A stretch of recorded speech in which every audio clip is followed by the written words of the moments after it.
Ronde, located in Montreal, Quebec, might be literally the most average amusement park I've ever visited. So if you want to learn more, I recommend staying tuned and watching the whole video to find out why Ronde is seriously very average. Let's get started. One area where Ronde is extremely average in is their coaster collection. Now, none of their coasters are terrible per se. Even Ednor, their Vekoma SLC, and their Boomerang aren't bad, but none of their coasters really stand out as being great. And really, the only two actually good rides here are Goliath, the park's B&M Mini Hyper, which is, in my opinion, a slightly above average hyper, but it's really nothing special as it's just airtime and that's it. And the airtime isn't crazy strong like other B&M hypers, especially compared to like Behemoth and Leviathan at Canada's Wonderland. Goliath's airtime is nothing compared to those two coasters. Those have way more airtime than Goliath ever does. And also with Vampire, it's just your standard Batman the Ride clone. So if you've been to any other Six Flags park really and ridden their Batman the Ride clone, Vampire is literally just like that.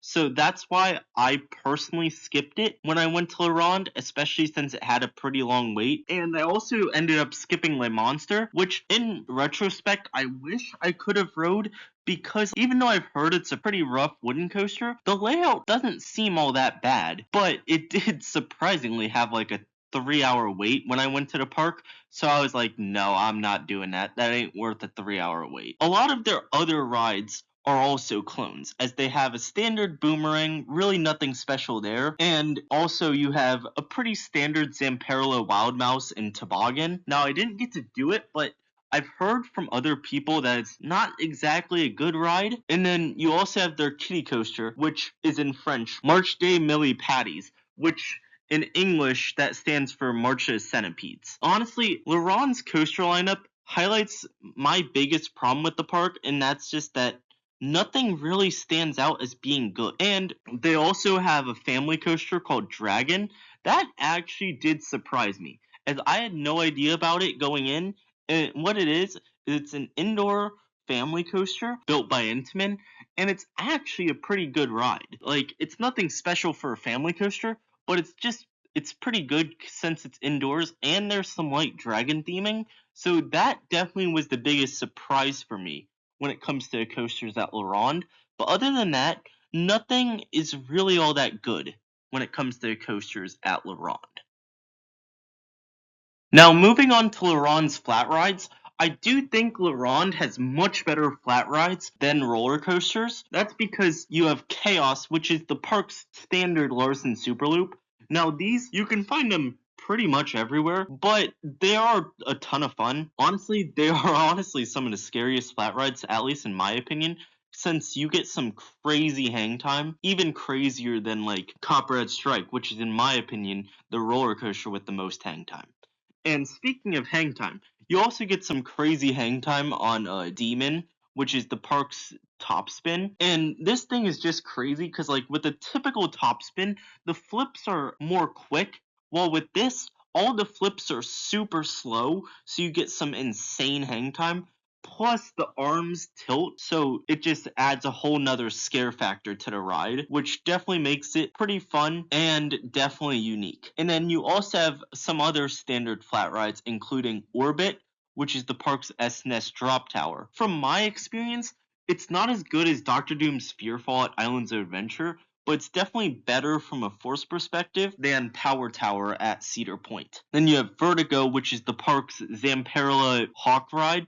Now, this is basically very similar to Chaos. The only difference is you're inverted instead of sitting down.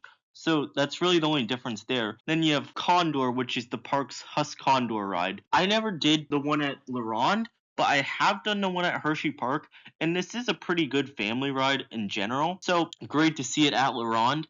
Then you also have Titan, which is the park's larger frisbee. And I never did this, But like this thing looks to be pretty insane, and I've heard it has some great floater airtime and great positive G-forces. The park also has another frisbee called Manitao. I think that's how you pronounce it. And this is a smaller, I believe it's a Zamperla model, but the seats face inwards and it only goes up to, I believe, like 90 degrees. It's really not all that thrilling. It's basically the baby version of Titan. Still fun, but nothing really special. So, in my opinion, Laron's flat rides are definitely better than their coasters, though the flat rides really don't stand out as much as I would like them to, especially when you compare them to Canada's Wonderland flat rides, as Canada's Wonderland's flat rides are just insane, and there's just as many of them.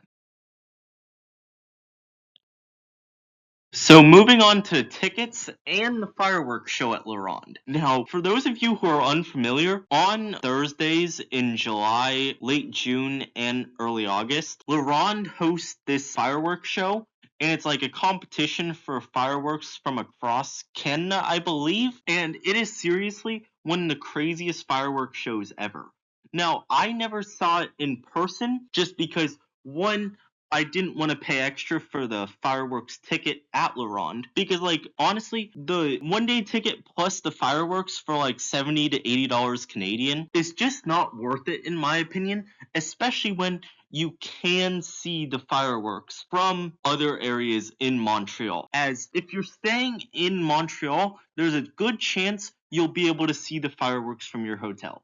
Now, from my experience, that was not the case for me. My family, we tried to see the fireworks from our hotel, but it didn't really work out.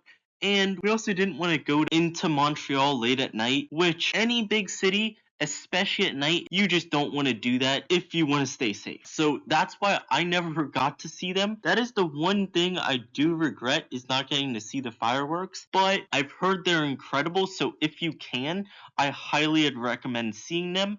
And I don't necessarily recommend a ticket just because, like I mentioned before, you can likely see them from your hotel room, considering where your hotel room is located in Montreal. Now, as for the standard 1 day tickets, the lowest price for them is $39 Canadian, which seriously ain't that bad since that's like $28 US. And the one thing you should know is that the prices do vary. One thing I recommend is, since the prices do vary a lot, buy the tickets well in advance, just because like when my family was gonna buy them originally, like let's just say like 3 months before we went, so like May of this year, for the day, which was I believe August 1st, the ticket prices were $39.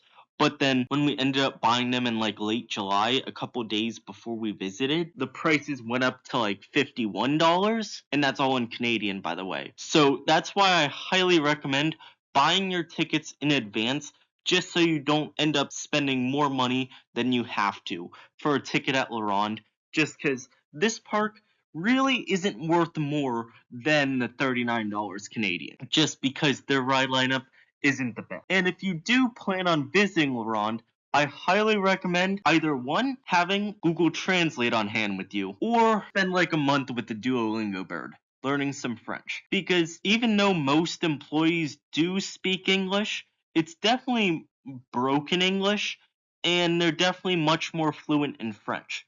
Plus, there's very few guests at La Ronde that actually speak English. So just keep that in mind when you're visiting. Also, line skipping is an issue at La Ronde. Now, for me, it wasn't as big of a deal because I only experienced it at Vampire, the park's Batman clone, but just be aware, stuff like line skipping can be an issue when you go to La Ronde, which is definitely not a concern at any other park I've been to. Honestly, with La Ronde, just go to Canada's Wonderland. Like, Canada's Wonderland is the much better of the two parks, and they're seriously about the same price considering discounts. So honestly, if you're choosing between Canada's Wonderland and La Ronde, just go to Canada's Wonderland. You'll save some money and have a much, much better time because that park is leagues better than La Ronde.